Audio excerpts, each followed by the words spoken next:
বলেছেন মান লাজিমাল ইস্তিগফার, যে ব্যক্তি ইস্তিগফারকে লাজিম বানায় নেয়। লাজিম বানায় নেয় মানে কি? মানে পড়তেই থাকে, থামে না। টয়লেটে গেছে তখন শুধু বন্ধ, খাচ্ছে তখন শুধু বন্ধ, ঘুমাচ্ছে তখন শুধু বন্ধ, আর সারাক্ষণ পড়তেই থাকে ইস্তিগফার। আস্তাগফিরুল্লাহ ওয়া আতুবু ইলাইহি, সাইয়্যিদুল ইস্তিগফার বা যে কোনো ইস্তিগফার, সবচেয়ে ছোট ইস্তিগফার আস্তাগফিরুল্লাহ আস্তাগফিরুল্লাহ।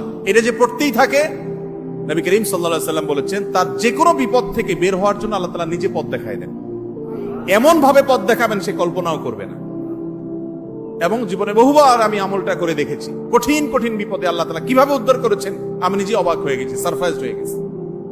নাম্বার 3, দুরুদ। দুরুদের ক্ষেত্রে হাদিসে একই কথা বলা আছে, যে ব্যক্তি দুরুদ বেশি বেশি পড়বে ওই ব্যক্তির সমস্ত পেরেশানি থেকে মুক্ত হওয়ার জন্য এই দুরুদ যথেষ্ট হয়ে যাবে। তাহলে 3টা আমলের কথা বললাম, দোয়া ইউনুস, লা ইলাহা ইল্লা আনতা সুবহানাকা ইন্নী কুনতু মিনাজ জালিমিন, আরেকটা হলো ইস্তিগফার বেশি বেশি, আরেকটা হলো